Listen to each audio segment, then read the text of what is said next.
Hello everyone, स्वागत है आपका आज के इस analysis and chart reading video में।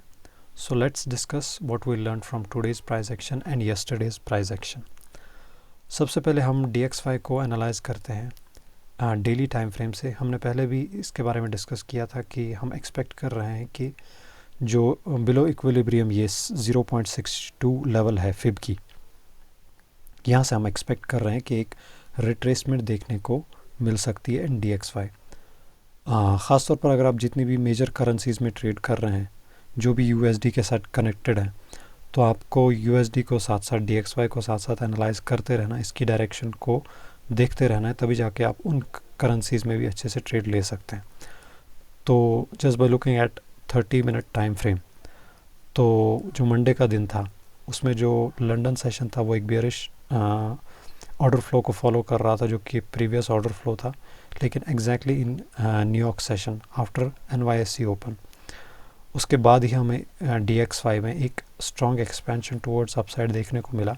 एग्जैक्टली जो लेवल हमने मार्क की थी वहीं से फिब की, और इस एक्सपेंशन ने इस डे को बुलिश क्लोज किया। और अगला दिन जो था उसने प्रीवियस डे में जो फेयर वैल्यू गैप क्रिएट हुई थी उसको रेस्पेक्ट किया, और ऑलरेडी एक ऑर्डर ब्लॉक क्रिएट किया था, उस ऑर्डर ब्लॉक पे टैप किया।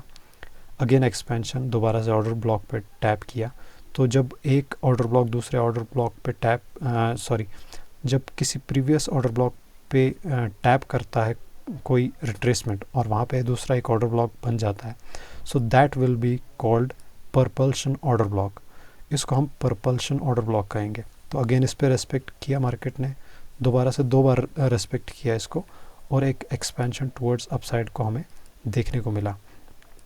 और अगर आज के प्राइस एक्शन की तरफ देखें तो रिट्रेसमेंट एक्सपेक्टेड थी, लेकिन अगर हम हाई टाइम फ्रेम पे देखें 4 आवरली पे, एक मिटिगेशन ब्लॉक अवेलेबल है on high time frame, a very huge candle.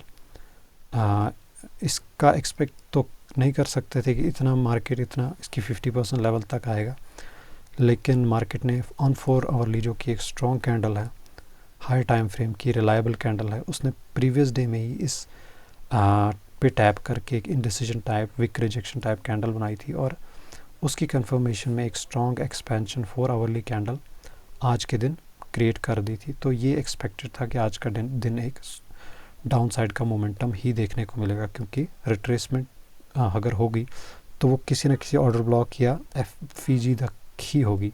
तो एक ऑर्डर ब्लॉक जो मिटिगेशन ब्लॉक था उस पर टैप किया, और आज के दिन हमें एक डाउन साइड का एक्सपेंशन देखने को मिला। और इसमें जो बेस्ट प्राइस एक्शन सेटअप था वो ये ऑर्डर ब्लॉक था एग्जैक्टली एट हियर, और ये लगभग लंदन मार्केट के 1-2 घंटे के बाद ही इस जगह पे मार्केट ने टैप किया। If I look at 15 minute time frame, तो इस पर टैप किया एक स्ट्रॉन्ग बियरिश इनफैक्ट ये एक बियरिश एंगल्फिंग कैंडल है, स्ट्रॉन्ग कैंडल है to take a sell side trade.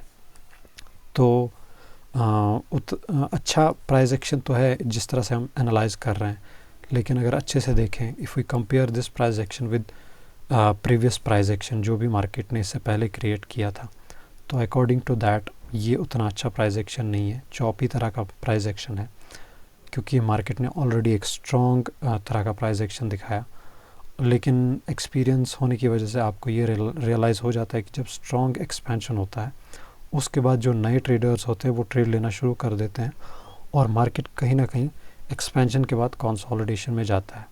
और जब यहाँ पे दोबारा बहुत सारा लॉस हो जाता है लोगों का, नए ट्रेडर्स का, देन मार्केट मैनिपुलेशन क्रिएट करता है, उसमें भी बहुत सारे ट्रैप हो जाते हैं, और मैनिपुलेशन के बाद अगेन से एक मोमेंटम क्रिएट करता है जो कि रियल मार्केट की ट्रेंड होती है ऑन हाई टाइम फ्रेम, चाहे वो बुलिश हो या बेरिश हो। तो ये साइकिल जो है मार्केट का चलता रहता है। तो इसके बाद अगर हम गोल्ड के प्राइस एक्शन को देखें, तो गोल्ड ने डेली टाइम फ्रेम पे ब्रेकआउट दिया था सप्लाई जोन का, जो कि सप्लाई जोन हमने मार्क किया था इससे पहले, ये वाला, इसका ब्रेकआउट दिया था मार्केट ने। और ब्रेकआउट के बाद एक्सपेक्टेड होता है कि मार्केट एक रिट्रेसमेंट देगा, तो मंडे के दिन मार्केट ने एक रिट्रेसमेंट दी। अगला दिन जो था चौपी तरह का मार्केट था, और आज के दिन अगर हम डेली पे इसको फिर से एनालाइज करें तो आप देखिए ब्रेकआउट के बाद रिट्रेसमेंट, जिस एरिया को ब्रेकआउट दिया है उस एरिया से हमें एक बुलिश कैंडल देखने को मिली। ऑन 4 आवरली भी अगर हम देखें तो ये वाला दिन है ये। तो आप देखिए कि एक इंडिसीजन टाइप ही कहेंगे। बॉडी थोड़ी सी बड़ी, अगर इससे ज़्यादा छोटी होती तो ज़्यादा इंडिसीजन टाइप कहलाती, लेकिन कंफर्मेशन में एक बुलिश कैंडल बनी इसके साथ, और आज का दिन एक अपसाइड का मोमेंटम देखने को मिला हमें। और इस मोमेंटम में एक फेयर वैल्यू गैप को रिस्पेक्ट किया है मार्केट ने। इन लगभग लंदन मार्केट में जो हाईएस्ट वॉल्यूम आता है उससे लगभग 1 घंटा पहले एक फेयर वैल्यू गैप मार्केट ने क्रिएट की थी। उस फेयर वैल्यू गैप पे टैप किया, रेस्पेक्ट किया उस फेयर वैल्यू गैप को, और एक स्ट्रॉन्ग एक्सपेंशन टुवर्ड्स अपसाइड देखने को मिला हमें इन गोल्ड। उसके बाद कोई भी अच्छी रिट्रेसमेंट नहीं थी, लाइक 50% 60% रिट्रेसमेंट किसी भी एक्सपेंशन की। लगभग इस एक्सपेंशन की रिट्रेसमेंट है at discount level,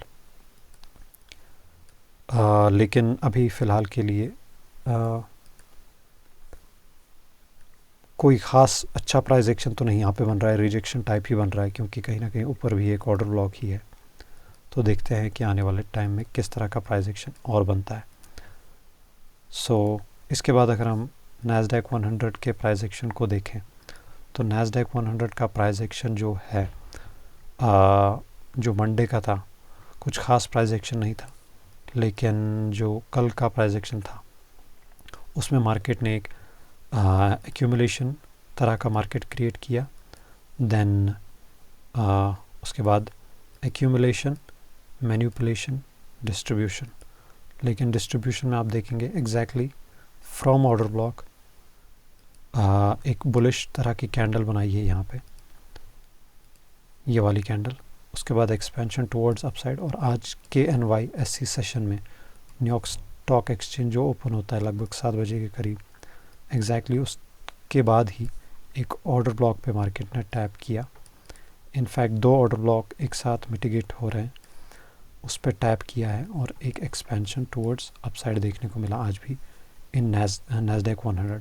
by the way, जो ये DXY में एक चौपी तरह का प्राइस एक्शन था, इसका एक रीज़न ये भी हो सकता है कि अगर हम इकोनॉमिक कैलेंडर को यूटिलाइज़ करें अपनी ट्रेड्स में, तो जो कल का दिन है थर्सडे फ्राइडे, कल कोर CPI है और परसों फ्राइडे के दिन कोर PPI न्यूज़ है। तो और ख़ास तौर पे GBP में GDP की भी न्यूज़ है। तो ये 2 जो बड़ी न्यूज़ हैं ख़ास तौर पर, यही मार्केट को डायरेक्ट करती हैं किसी एक सर्टन डायरेक्शन में। ये बहुत बड़ी न्यूज़ होती हैं फॉरेक्स की, ख़ास तौर पर USD जो CPI और PPI होती है, NFP FOMC। तो कहीं ना कहीं इनका ही maybe price action wait कर रहा है। जब ये न्यूज़ आए उसके बाद ही मार्केट में एक वॉलेटिलिटी आएगी, उसके बाद ही डायरेक्शन डिसाइड होगा कि मार्केट एक्चुअली में किस डायरेक्शन में जाना चाहता है। वीकली में DXY तो बेयरिश है, लेकिन अब डिसाइड तो ये न्यूज़ ही करेगी कि एक्चुअली में कौन सा डायरेक्शन मार्केट को एक्चुअली में किस तरफ न्यूज़ मार्केट को ड्राइव करती है, किस तरफ की तरफ तो आई होप कि आज के वीडियो से आपको कुछ ना कुछ लर्निंग एंड इंसाइट्स मिली। तो मिलते हैं आपको किसी अगले वीडियो में, तब तक के लिए good luck and good trading.